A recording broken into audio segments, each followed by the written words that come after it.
రాష్ట్ర ప్రభుత్వం ఆదేశాల మేరకు క్షేత్రస్థాయి పర్యటనలో భాగంగా రంగారెడ్డి జిల్లా ఇబ్రహీపట్నం నియోజక కేంద్రంలోని సాంఘిక సంక్షేమ గురుకుల పాఠశాలను జిల్లా కలెక్టర్ శశాంక ఆకస్మికంగా పర్యటించి పాఠశాల వసతి గృహంలో బస చేశారు. ఈ తనిఖీలో భాగంగా ముందుగా కలెక్టర్ ఫిజికల్ యాక్టివిటీ హాల్లో విద్యార్థులు విజయాలతో సాధించిన పథకాలను పరిశీలించారు. హాస్టల్లో ఉన్న లైబ్రరీని సందర్శించి రోజువారీ పత్రికలు ఎన్ని వస్తున్నాయని, విద్యార్థులకు పత్రికా వార్తలను ఎలా చదివిస్తున్నారని, వారు ఎలాంటి నాలెడ్జ్ గెయిన్ అవుతున్నారని అడిగి ప్రిన్సిపాల్ను తెలుసుకున్నారు. విద్యార్థులు అనారోగ్యం పాలు కాకుండా తీసుకోవాల్సిన జాగ్రత్తలపై ఆరా తీస్తూ వెల్నెస్ సెంటర్ను పరిశీలించారు.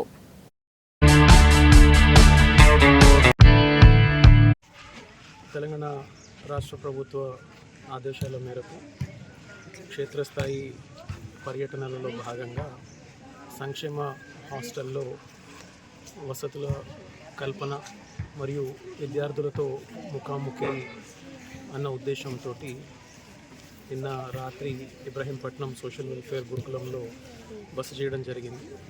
ఇక్కడ మనకు 5th క్లాస్ నుంచి ఇంటర్మీడియట్ వరకు పిల్లలు దాదాపు 600 మంది విద్యార్థులు ఉన్న దృష్ట్యా ఇక్కడ ప్రిన్సిపల్ గారితో, వారి స్టాఫ్ తోటి, ఇతరులతోటి ఇక్కడ రాత్రి బస చేయడం, మార్నింగ్ పిల్లల ఎక్సర్సైజ్లో ఆటలలో భాగస్వామ్యంగా ఇక్కడికి రావడం జరిగింది.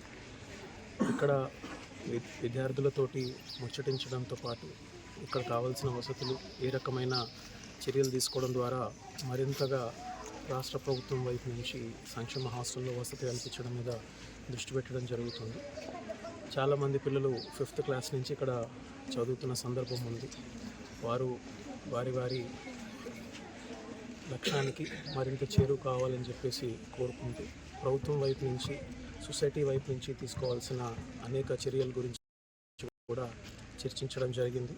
వారికి అందుతున్న భోజనం కానివ్వండి, వారికి అందుతున్న విద్య కానివ్వండి, ఇతర వసతుల కల్పన విషయంలో మాట్లాడడం జరిగింది. కాబట్టి ఇదే నివేదికలని ప్రభుత్వానికి నివేదిస్తూ ఇక్కడ అనుకున్న విధంగా వారికి వసతులు కలిగే విధంగా కూడా చర్యలు తీసుకోవడం జరుగుతుంది.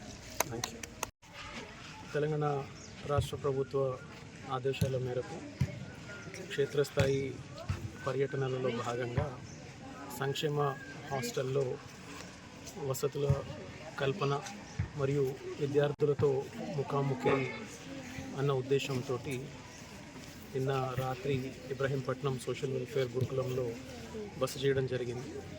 ఇక్కడ మనకు 5th క్లాస్ నుంచి ఇంటర్మీడియట్ వరకు పిల్లలు దాదాపు 600 మంది విద్యార్థులు ఉన్న దృష్ట్యా ఇక్కడ ప్రిన్సిపల్ గారితో, వారి స్టాఫ్ తోటి, ఇతరులతోటి ఇక్కడ రాత్రి బస చేయడం, మార్నింగ్ పిల్లల ఎక్సర్సైజ్లో ఆటలలో భాగస్వామ్యంగా ఇక్కడికి రావడం జరిగింది.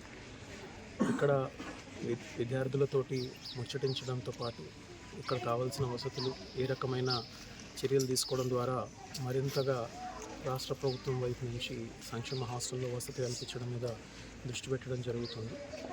చాలామంది పిల్లలు 5th క్లాస్ నుంచి ఇక్కడ చదువుతున్న సందర్భం ఉంది. వారు వారి లక్ష్యానికి మరింత చేరువ కావాలని చెప్పేసి కోరుకుంటూ ప్రభుత్వం వైపు నుంచి, సొసైటీ వైపు నుంచి తీసుకోవాల్సిన